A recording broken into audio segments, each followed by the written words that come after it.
Hey everyone, how you doing this week? We're back on the Whirling Circles Internal Martial Arts Podcast. I'm your host Shawn Garcia, joined as always by Frank Allen and Jon Molenar. Um, very excited that we're transitioning into the springtime. We've all been talking about it, not only because of the warm weather, but more opportunities to train outside and train together. And it's been so tough during this pandemic to train with one another. We don't have access to indoor spaces, so very exciting for all of us. So I'm very excited, as you can tell. I'm very excited for the spring. Frank, how you feeling? I'm fine. Nice. Anything new going on, Frank, on the personal front? Well, no, just getting ready for these hybrid classes and ready to see some people and be able to actually do some hands-on training. I don't mind staying home a lot. I'm a homebody, but I've been really missing the hands-on training. I like hands-on, little sparring, little applications, little being able to show stuff as to how it works. I've been missing that a lot. For sure. And John, how you feeling? I'm good. Really, also very excited with the shift in the weather. And I mean, I actually like winter in general, but as you say, the training is difficult during the winter. Like even just motivation, like the last month or so, I was almost hiding under a quilt all day, every day, which is a little hard to convince yourself to get up and move when you're like, it's cold. I don't want to. So everything's feeling good, ready to go. Yeah, because I feel like once you start training outside and you're moving, you feel good. You heat up quickly, you're good, but it's just like getting there. Right. Getting there is always harder. I'm talking about even in my big old house that's all drafty and everything. I've been hiding under a Getting quilt from the for like couch to the a month. living room Yep. floor. Yeah, for sure. Well, so we are going to be talking though about training and getting there and going places, and we're going to be talking specifically this week about martial arts training in Beijing. The experiences that the Wu Tang has had over the many trips that they've done over the past, we'll say how many years now? Is it We've done 17 trips, and of course, last year didn't happen. so almost in basically like 2 decades, the trips over the past 2 decades, and talking about their experiences and what has been gained, and of course Frank has been there for all of them and been part of organizing them, and John has been going for many of them as well. So very excited to dig deep into this and to kind of expose the audience to all the awesome training that the Wudang has experienced and how it's helped shape a lot of the teachings that the Wudang does. But also, too, when things do get better and travel starts again, and, hopefully that is not too far, and hopefully it does open up again in a somewhat normal fashion. We'll be doing future trips back to Beijing and to train together. And so, hopefully, if you're listening to this podcast, you get excited about the kind of training that's happening and you want to join us for those trips. And there's opportunities for people, even if they're not members of the Wudang, to join us for those trips and participate and get access to all this awesome education. So, very excited to share this all with y'all so y'all can get a little taste of what that will be like if you ever do join us for one of our trips. So, Frank, where I'd like to get started is how this all came about. How were we able to start traveling to Beijing and getting access to all these cool teachings? Well, in 2003, when I'd been training in the United States for exactly 30 years with numerous teachers here and there, all of a sudden, Tina is, of course, from Beijing. That's Tina's hometown. That's where she grew up. And she said, let's go to Beijing and see what we can find to train and see what opportunities we can come up with. And she'd been checking with various people. And we had a student who had lived in Beijing who had trained with a young master in Beijing who was pushing training with him. And so we had various opportunities set up for us. And of course, it's a matter of Tina going home to see her family. so which she did every year anyway. So in 2003, I went with her, and we had one student that went with us who was this really sweet lady from Belgium named Lee, who had come and trained at my retreats in upstate New York, and she'd met us in Germany and trained with us in Germany, which had been going on for 3 years in my teaching in Germany. And really nice lady. And she was the one person that met us for that trip. And we went to Beijing, and we weren't sure what we were going to do. And our first night in the hotel, Tina's trying to call various teachers and not reaching them and whatnot. And all of a sudden, there's a knock on the door, and bingo, there is a young teacher who our student had trained with us, and our student had hipped him to where we were without us knowing it. And all of a sudden, he's there and he's giving us his whole spiel.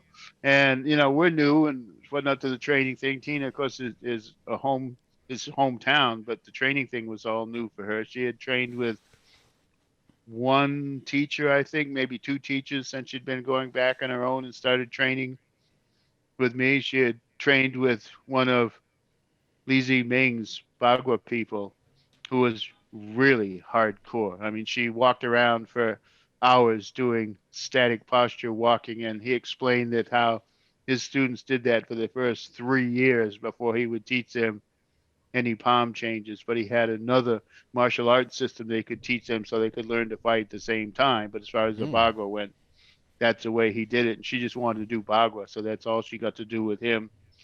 And she was trying to check out Tai Chi teachers. She had checked out and still was checking out Li Du Yin, very famous Yang style teacher, and looking for various other people. But at a hotel room, shows up this young guy, Zhang Shen Li, and he gives us his whole spiel. And an interesting young guy who's I was intrigued with him because he was a former Sanda champion. So I was like, oh, this guy can fight. This is very cool. And but he was trying to start his own internal style, and that kind of should have been a key right then. But we said, okay, we'll study with him.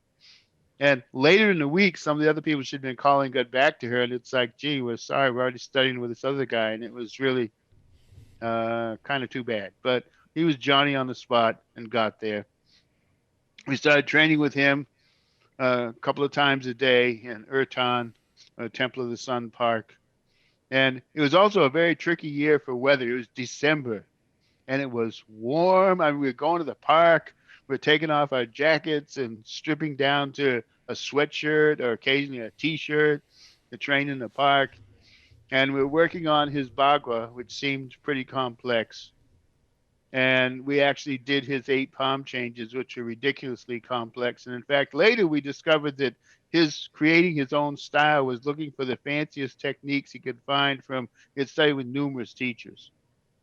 And he was taking their fanciest techniques and putting them together into his own forms until when we started teaching them at home, one of my longest term students, Terry Ferrari, actually did very good when he dubbed it Baroque Bagua, because that's pretty much what it was. It was Baroque Bagua.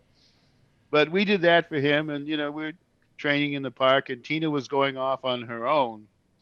And I think it's actually that year that going off on her own, she first discovered Wu style master Li Bing Su, who, like, one of the first things he said to her was, "My name is not Wu."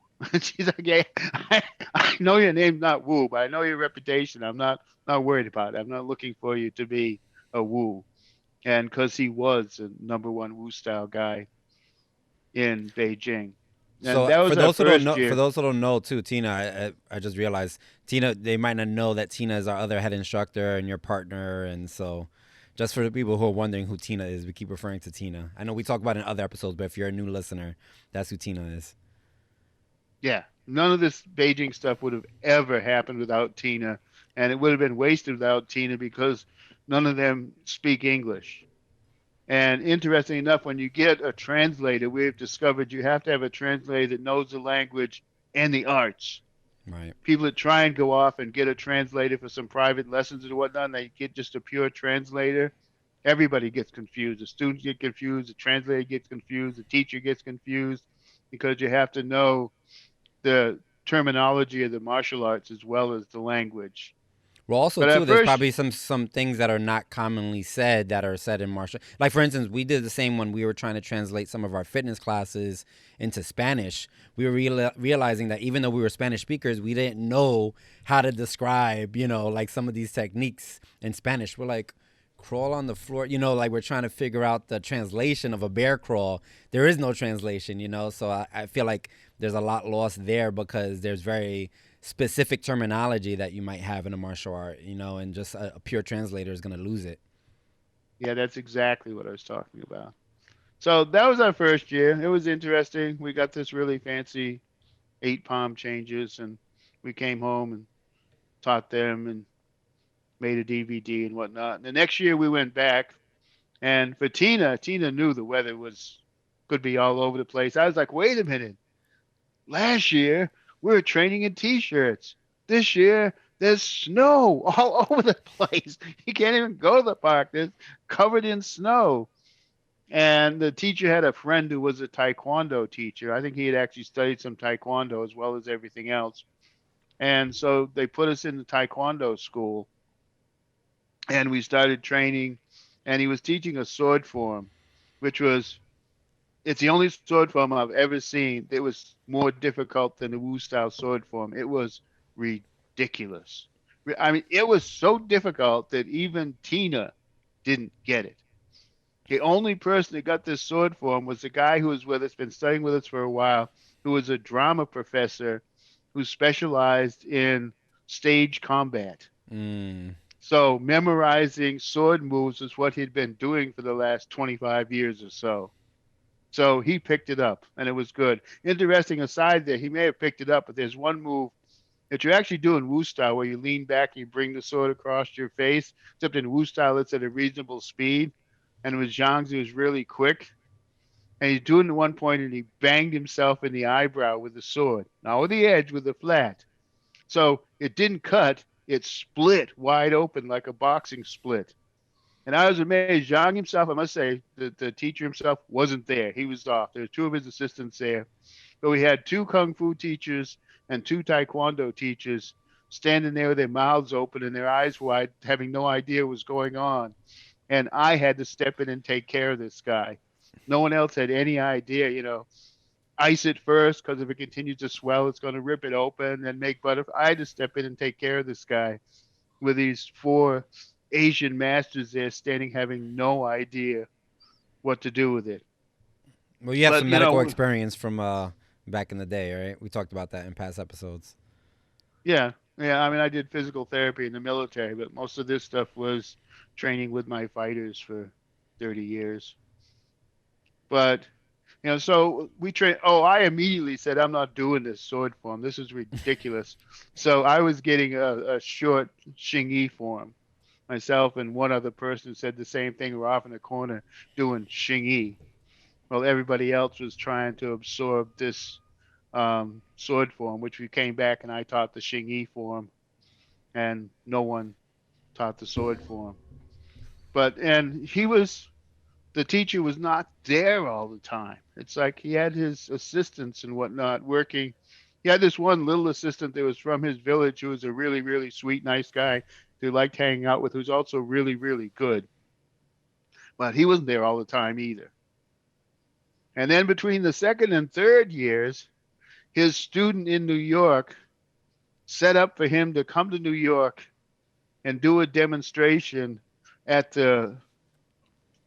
At first, we thought he was doing a demonstration at the UN, but it turned out he was doing a demonstration for somebody who worked for the UN in some other place that this guy had set up for him. They showed up and he said, "Can you get me some teaching?" And we were like, "Well, we don't know. This isn't going to work out," because I knew that the students I had at that point were not particularly well heeled.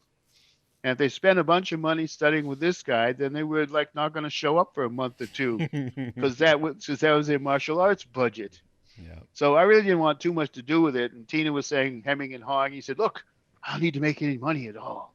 I just need to have these people know me. I don't want to make any money at all." So she's like, "Okay." So she puts on a couple of workshops for him, completely organizes them, and takes decent percentage of the money to cover what we're going to lose, because he said he didn't want to make any money at all. And she gave him some, so she figured it's okay.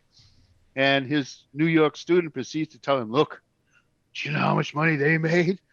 And he gets a case of the ass, and he and Tina have a whole thing about, you're supposed to give me all the money. And she's like, "What are we supposed to give you all the money?" He said, "You didn't want any money. I gave you some money." And it's Tina. She, we kept the money. Let's just say that it's Tina. Very good. Very good. Um, and then we went the next year, and he's like, he still wanted to teach us. And we're like, okay. Meanwhile, she has made the connection with Li Bing Su. So we are doing a couple hours a day with this guy, theoretically, and a couple hours a day with Li Bing Su doing Tai Chi. And his third year, by the way, is when Jonathan first appeared and came with us. And he's there like a couple of times, and all of a sudden he doesn't show up anymore. And he isn't even sending his number one guy, Xiaojiang, who we liked and who was good. He's sending these people we never heard of who are not that good. And about the third day, the third one that showed up, I threw him out. And I mean, we almost had to throw down for the throw out, because the guy, and I told him, and I don't think he was too happy when they got translated. I told him, I'm not going to come travel around the world to study with somebody that's not as good as I am. And well, not only are we traveling there, but we're also paying for their time, right? Yeah, well, I think that got debatable before it was over. But Yep. it's like, I laid that on him, and he was like, and then eventually he decided that he would leave. And that was the end of us training with this guy.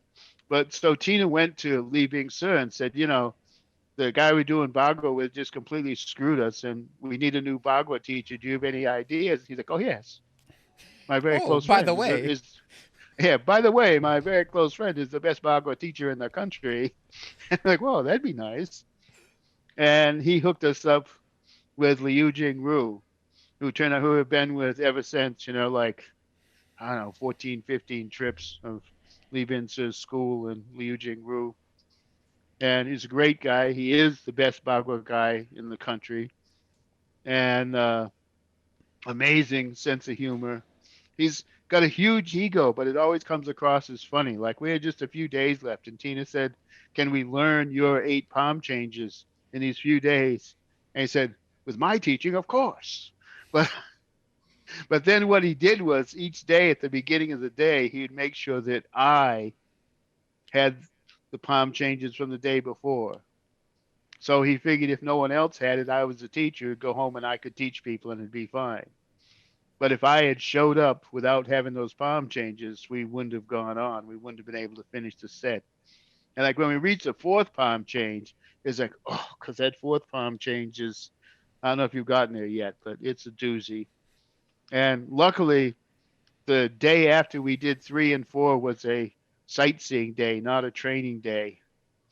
And my late friend, Steve Nardi, decided to agreed to stay with me in the hotel, and while everybody else went sightseeing, Steve and I did the fourth palm all day long until the next day I could do it. So we got to go on and get 5 and 6.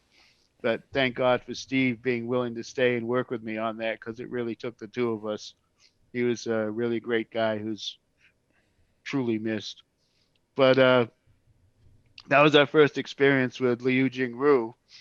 And from there on out, we were training with Li Bing Su until he got close to 90 and retired, when we started training with his next in line guy, and training with Liu Jingru and his number one guy, Han Yan Wu. And Jonathan has been there for all of that. Well, John, going to you, did you know about the Beijing trips prior to training with Frank, or like was it part of the motivation to train with Frank because you knew about this lineage and connection, or was it something that you just started training and then you found out about the trips? How did it work out for you? So I actually showed up to start training with Frank literally something like a few weeks after they had returned from their second trip to Beijing. And I trained Baguazhang for most of the year. And then a few months before the first China trip that I went on, Frank said, oh, you're going to be doing this Wu style Tai Chi in China, so you really ought to start training that here before you go.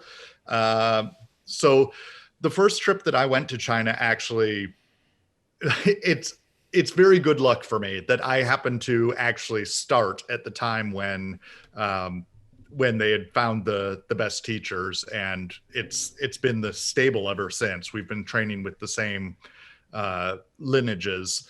So occasionally, like Frank said, occasionally there's other teachers who will train a day or two, but they're all in the same lineage. They're all disciples of one of the masters. And for many, many years, all we trained with was Li Binse and Liu Jingru. So Awesome. And we've talked about in past episodes how training in martial arts is not only like learning the fighting system, but also learning some of the philosophies and origins of the arts and kind of getting into that. So part of these Beijing trips also sound like there's a little bit of a tourism component, right? Where we're kind of like learning where historical sites for martial arts training or training, trainers and how does that look when we go on those trips?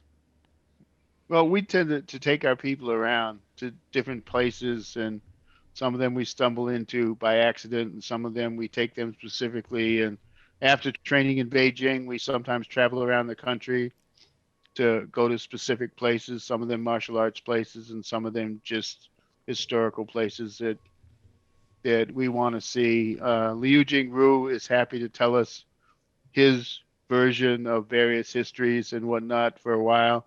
He likes to come in and talk for a while. Li Bingse was strictly Wu style training. It's very, very strict. You Mm. train. That's it. You train seriously for the time that you're with him. But Liu Jingru would come in and like to tell some stories and whatnot. And then we have stuff like, we went to Chen Village a few times. Jonathan and Tina went first and checked it out, and then they brought the rest of us um, a couple of trips. And one of those, we got to see Tina in action again because she and Jonathan went and they charged him, the guy charged him X amount to train. And then she brought a group the next year, and all of a sudden the price had gone up 3 times as much. Mm. And Tina's getting the bill in the office, and she's like, well, this isn't going to happen. And they're like, well, the master, nobody argues with the master. And she said, we'll see about that. And she storms out of the office, headed for where he is. And one of the people who speaks English says, nobody gets a break from him. And I said, nobody says no to Tina. No one gets a break from her.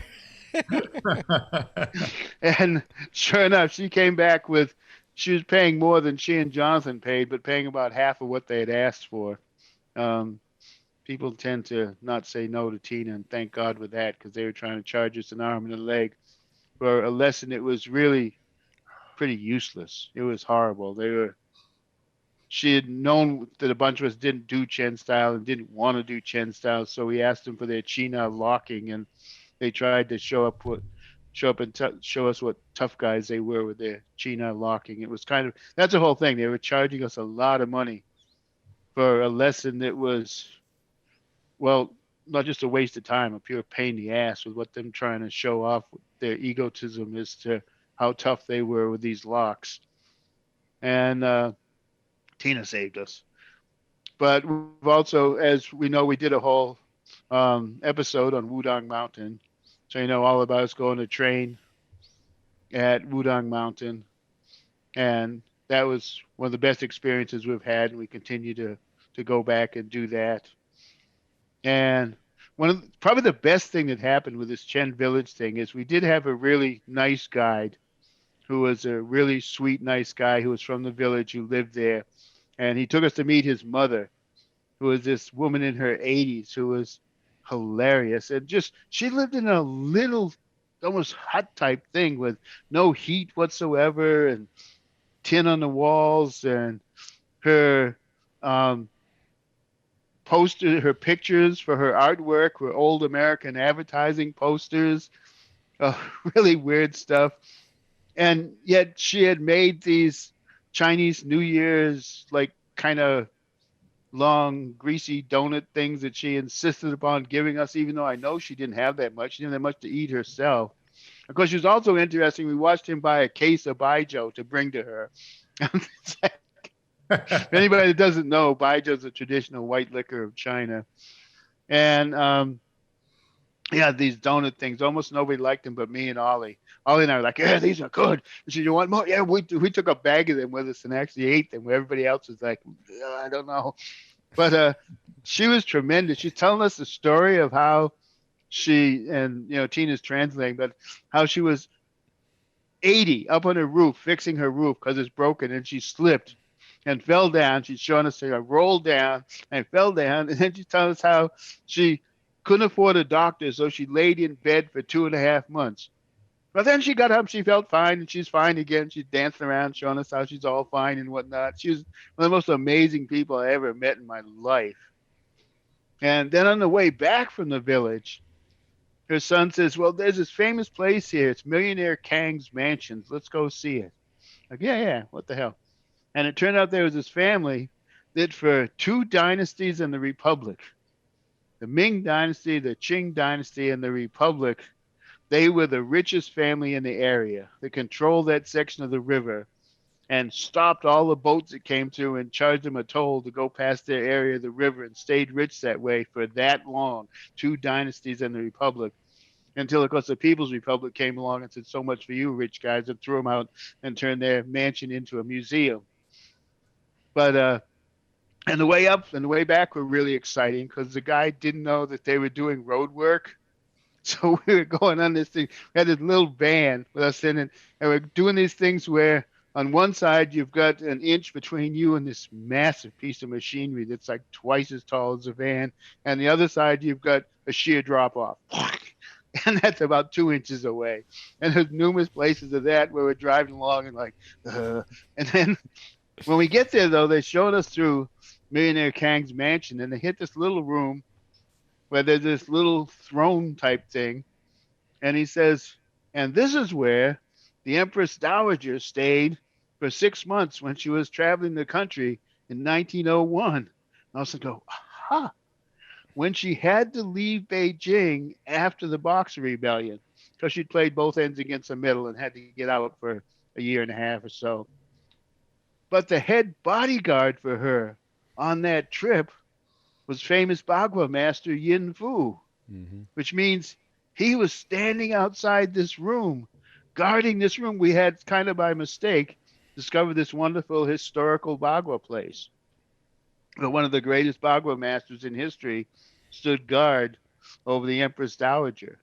Stand outside the room. Oh, Yin Fu stood here. It's like, but it was tremendous, and just by mistake, and no one else put it together really till I did, that this was where Yin Fu would have been standing guard because he was the head bodyguard for her on this trip. So it was this wonderful thing of discovering this historical Bagua spot that for me was the highlight of the trip. Yeah, I didn't care that much for Chen Village, but I loved finding that room. Yeah. Even if we had to do that really scary drive to get there and get back. Like, near-death experience. Yeah, so we've had our adventures along the way. Well, Jon, what is maybe you can give us like one of your notable martial arts related experiences that you had training in Beijing, and then maybe one of your funny moments that you had out in Beijing. I think that for me, the years that we trained with Li Bin Se were unusually special for me. I mean, Frank could tell you he's a bit older than Liu Jingru was, and he's retired from training now. He's still alive. We have gone to see him, but just there was, as Frank said, he was very serious in the training, and in fact, I don't think he ever yelled at me, but he would yell at people periodically, usually his Chinese speaking students. But there was a real sense that he actually cared that you learned what he was teaching, that you got the thing that he was trying to communicate. So even though he could sort of be very strict, he was also like this kind of caring grandfather figure to me. which I still kind of think of him as my Chinese grandfather.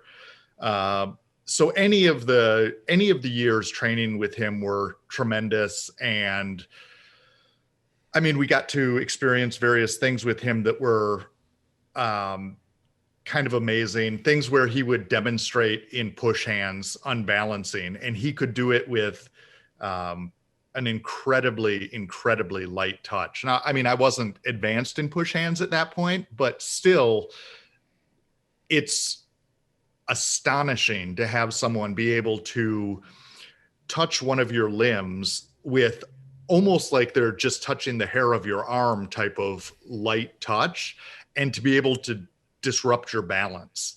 And I haven't experienced anything like that before or since, but it really gave sort of a demonstration of his skill. And there were other things that he did that we talked about in a different podcast, where having a traditional Chinese teacher allow you to touch their body to sort of feel what's going on with muscles and things is unusual. That's like a mark of a really caring teacher. And he had some of those, we had some of those experiences where, I mean, I've been training for 16 years, and I still don't fully understand the things that were like what he could do with like his abdominal muscles, and some of those things were just really striking. So those are probably my sort of peak experiences in the training trips for the training side of things. Even though we've had year after year of great training, those are sort of very special to me. And then funny things. Ooh. Well, I heard about you torturing people on trail walks. Oh, okay. So yeah, when I went to Wudangshan the first time in the summer, which was the second time I'd ever been there, but I found out that you could hike between two of the monasteries. There was a trail that you could hike, and somehow I understood it as something like 2.5 kilometers, but it turns out that's not actually the distance. But also, I did this the first time in summer. It was hot, it was humid, we sweat a lot, but it was a tremendous hike through forests, by like over like stone bridges, very picturesque, very like there were even like small Taoist temples and things that we went by. So I thought it was a really amazing experience, but I didn't have an entirely clear memory of how many steps were involved. So one recent year, a group of people were interested in doing the hike, and I was talking it up. Oh, it's not that long. It's only like 2.5 kilometers. And yes, there are steps, but there's lots of flat places. And well, just to put this in context, for those who don't know Jon is a very skilled martial artist and doesn't give himself enough credit. And he is very athletic and doesn't give himself enough credit. So he probably thinks that, oh, this is a hard thing for me, and I'm just a regular guy, when he's actually a high-level athlete. Well, so I took a group of probably 10 people to hike between these two monasteries on one of our training trips, and there were a lot of steps. I mean, it was no problem for me, but I actually felt pretty bad during it, because it was not so fun for everyone else. And you get to a certain point and there's no going back. Like, you're already halfway in, you're not going to retrace your steps. And so, I mean, probably people talk about me leading them on like some sort of death march. And we finally got to the Golden Summit, and we arrived half an hour after the last cable car going down had stopped. Which is the way out. It was the way we were planning on. There. Like, you only have to walk this distance, and then we just take the cable car down, and we'll be back at our hotel. Don't worry, guys. There's a cable car. We'll be okay on the way back. So we got to the top, and we were like, oh my God, we've got to go down. And the way down is probably not as long, but it is still it's lots and lots and lots of steps, and also the paths are not lit. So we were like, okay, we've got to move because it's gonna get dark, and then you're gonna be literally dark, marching in like pitch darkness through forests. And then Um, we're reminded how fragile we are as humans. Frank, were you on this trail walk or no? Hell no.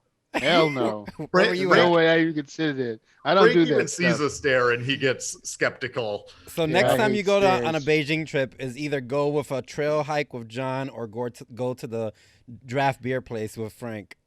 That's We wish that Wu Tang Shan had a draft beer place. That's what Frank Yeah, and I those are are really just in waiting for. Beijing. But Oh, yeah, okay, okay. John's famous for this. This wasn't the only time. At one point, he takes a Russian friend, Richard, and like, we're going to hike down the mountain. It'll be no problem. And Richard's in shape and a hiker also. So they hike down the mountain. They get to a certain point, and the trail is closed. And they had to hike all the way back up the mountain to turn around and take the other trail down the mountain, which, of course, it got totally dark before they made it. And luckily, it was these two guys that are in shape, because anybody else would have died on that trip. And that's a whole different one with John. So yeah, you go hiking with John, watch yourself. Do not be weak. Frank. So on the training tip, what do you feel like as a teacher who's now been teaching for so many decades? What has the Beijing trips done to advance your understanding of the martial arts and the way you teach them and all that jazz?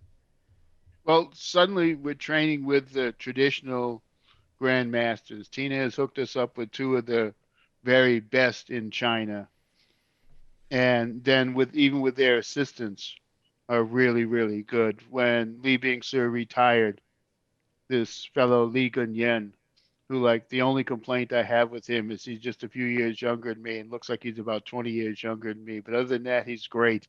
And I love doing push hands with him. He and I could really get going pretty well with push hands. And he's a really sweet, nice guy. He's not really as stern as the master is, but he's actually an excellent, excellent teacher. And with Liu Jingru, when he doesn't make it, sometimes we get to train with Han Yan Wu, one of the famous Han twins, where, like, Han Yan Wu is the older brother and Han Yan Ming is the younger brother. And Han Yan Wu gets all the juice of being a Chinese older brother, although they are identical twins and he's something like 5 minutes older, but he still gets to be the older brother. But he's the more professional of the two. He's like actually working on training actors and choreographing fight scenes these days, as well as his teaching. He was the main Bagua Xingyi choreographer and trainer for that Grandmaster movie. And he's really, really excellent also. He's a small man that's so powerful for a small man. And it's interesting to get to see the classical way that things are done. And it's also interesting in that they don't exactly do all this explanation as American teachers you have to do. I have to get what I get from them and then come home and figure out how to break down the explanations for my students, because they pretty much do it and you do it. And they do it in such a manner that you can copy it while you're right there and looking at them. But I discovered that I have to come home and, as I said, figure out ways to break it down and explain it for my students that weren't there. But it's really tremendous to get to train with these people. And Liu Jingru is just a one of a kind character, completely one of a kind character. It's he just got promoted to ninth Duan with the government ranking system, which is as high as it gets. It's a 10-point ranking system, but I don't think anyone in the history of the system has ever gotten a 10. So he's as high as it gets. And his knowledge is phenomenal. It's very deep, it's very wide, and he's very, very generous with it. I mean, like I said, we'll show up and he'll say, "What do you want?" And I'll tell him what I would like to do that year. And if at all possible, that's what we get to do. And it's a wide variety of subjects that we can do that in. And then he's funny, he's pleasant. He's when he used to be able to have time to go out to eat with us and hang out with us, it was tremendous to go out and eat and hang out with him. These days, he's getting older and his wife's getting older and his wife's health isn't so good. So he doesn't have the spare time that he used to have. But when he did, hanging with him after class was just as much of an experience as training with him in class. And the things that he can do at his age, he's 84 and he can still pretty much do everything. And of course, for people watching this podcast, the person doing Bagua at the end of the podcast that we show every week is Liu Jingru. I think somewhere in his late 50s Yeah, that that's hard to he's believe. I doing know. that for him. And we have a Yeah, whole he's episode doing a bio on him. So if you're interested, check out that episode for sure too. as a So drop yeah, kid. yeah. So you know, I think it can't be understated how significant the trips are. You know, just that direct access to those strong lineages, but also the work that Frank and John and the rest of the Wudang is doing. You know, that work of bringing that knowledge back over here to the United States and disseminating it, and what it means for the arts. Especially the internal martial arts that we're focused on, I think is very significant. And just kudos to the Wudang for doing that work. It's not easy work. It's not inexpensive work to do. It's a significant sacrifice. But it means so much to what we're doing here with internal martial arts here in the United States. Just to wrap Well, things up. Oh, go ahead, Frank. and we also can't say enough that this happens because of Tina. Tina thought it up. Every year, Tina organizes it. When she's over there, Tina has to be doing the organizing and the translating at the same time, with trying to find some time for her family. But she's really kept right out straight between dealing with the teachers, setting up the classes, which never happens till the last minute. And so she really works like crazy. And without her, none of this would happen at all. It isn't like someone could pick up and take over now because she's got it started. No, without Tina, there is no Wudang training trips to China. She's the whole force behind the entire endeavor. Right, because there's other martial artists who you see who will pay for some of these teachers' times and have a couple of trips and stuff. But to have that kind of direct access is very significant for sure. And it seems like it yields a lot of great opportunities for, the Wudang and the folks who come on those Beijing trips. So yeah, just to wrap it up here, if you are, of course, interested in learning more about these teachings and gaining access to this lineage, you can do so right now by, participating in the Zoom classes, or if you're in New York City in some of the in-person classes with the Wudang. But also, again, like we said in the beginning of the episode, hopefully, we will get through the thick of this pandemic and we can start doing these Beijing trips again. I know that the one this year, is very questionable, and the one last year didn't happen. But we'll see how it shakes out in the coming months, and then hopefully, next year there'll be something to look forward to. Any final words on that, Frank? Just I would like to say, watch a documentary, Tai Chi Club, on Amazon Prime, and there's a whole segment there of us in China, so you can get a little bit of view of us in China by watching that documentary, Tai Chi Club, on Amazon Prime. Yeah, for sure. And also too, our Wudang YouTube page, which is different from the YouTube channel that you might be watching now, which is our podcast channel, also has some of the older videos and stuff like that. And we you can check that out as well to learn more about it. But yeah, it was great hearing about the trips, and I'm very jealous that I haven't been on any of them yet. I was hoping to get on one last year, but in due time for sure. Awesome. So we'll talk to y'all next week. Have a great week. All right. Thanks, guys. Take care.